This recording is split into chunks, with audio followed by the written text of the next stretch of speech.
रवि शांबा आ गया है फिजिक्स का Gabbar.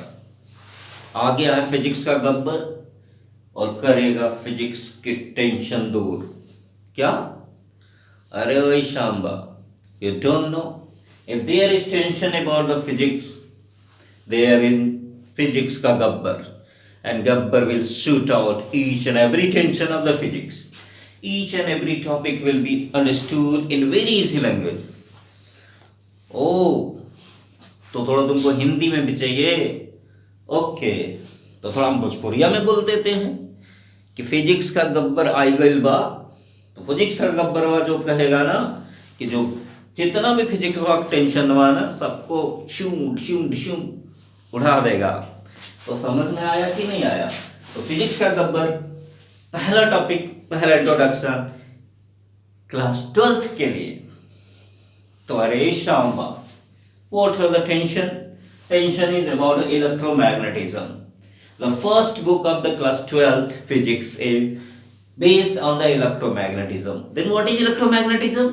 The study of charge. The study of charge is known as electromagnetism. That is the branch of physics in which we study about the charge is called electromagnetism. यानी कि physics की वो branch जिसके अंतर्गत हम लोग क्या आवेशों के बारे में अध्ययन करते हैं, चार्जेस के बारे में स्टडी करते हैं, उसे हम क्या कहते हैं? इलेक्ट्रोमैग्नेटिज्म। हिंदी में कहें तो विद्युत चुंबकत्व। तो का बा विद्युत चुंबकत्व? तो भौतिक विज्ञान के उ शाखा जौने के अंतर्गत तू पढ़ेला, आवेश का अध्ययन करेला, वह कहेला विद्युत चुंबकत्व। तो समझ में आ गई? Yes, okay, you understand what is electromagnetism? Electromagnetism is the branch of physics in which we study about the charge. Now there are three branches of the electromagnetism. One is the electrostatics, one is the electrodynamics, and other is the electromagnetic waves. So in the first case, what is the electrostatics? If we study about the charge at rest, जब charge क्या हो? Rest में है, दौड़ न रहा हो, move नहीं कर रहा, मोशन न कर रहा हो, उस समय जब हम चार्ज के बारे में अध्ययन करते हैं, स्टडी करते हैं, then it is called electrostatics. यानी कि the branch of the electromagnetism in which we study about the charges at rest are known as electrostatics. या हिंदी में कहते हैं स्थिर वैद्युतिकी। यानी कि जब चार्ज रुकल रहेला, जब आवेश रुकल रहेला, उस समय अगर आवेश के बारे में हम अध्ययन करत ताटी, पढ़ाई लिखाई करत ताटी, ओकरे बारे में जानल चाहत ताटी, तो वही के हम कहीं क्या कहल जाला? स्थिर वैद्युतिकी कहल जाला। अच्छा, तो then what the electrodynamics? Electrodynamics we study about the charge, it is in the constant motion.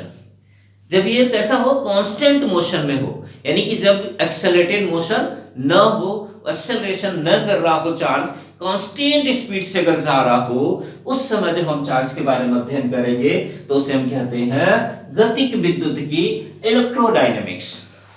तो वंस अगेन भोजपुरिया में, अच्छा ओके, भोजपुरिया में ही कि गतिक विद्युतिकी विज्ञान के उस शाखा बा जौने के अंतर्गत आवेश के बारे में अध्ययन कइल जाला। जब आवेश क्या रहेला? गतिक रहेला, लेकिन एक नियत वेग से, यानी कि वेग में परिवर्तन ना रहेला, एक नियत वेग से आगे बढ़ेला, तब हम लोगों के कहल जाला इलेक्ट्रोडायनेमिक्स। और तीसरा ब्रांच है इलेक्ट्रोमैग्नेटिक वेव्स, यानी विद्युत चुंबकीय तरंगे। तो what are the electromagnetic waves?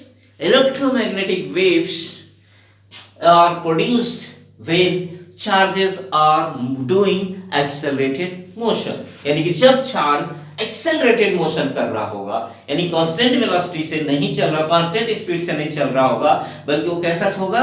Accelerated motion कर रहा होगा। और जब चार्ज एक्सेलरेटेड मोशन कर रहा होगा, उस समय कुछ वेव्स प्रोड्यूस होती हैं, यानी कि इलेक्ट्रिक फील्ड और मैग्नेटिक फील्ड दो वेव्स प्रोड्यूस करता है इस कंडीशन में। और वो इलेक्ट्रिक फील्ड और मैग्नेटिक फील्ड एक दूसरे के क्या करती हैं? परपेंडिकुलर ऑक्सीलेट करती हुई आगे बढ़ती हैं। उन्हीं को हम कहते हैं इलेक्ट्रोमैग्नेटिक वेव्स। फॉर एग्जांपल ये जो लाइट है हमारी, ये हमारी क्या है? इलेक्ट्रोमैग्नेटिक वेव्स है। X rays electromagnetic waves, infrared electromagnetic waves, ultraviolet rays, UV rays जिसे आप जानते हो, ये सब क्या है? इलेक्ट्रोमैग्नेटिक वेव्स है।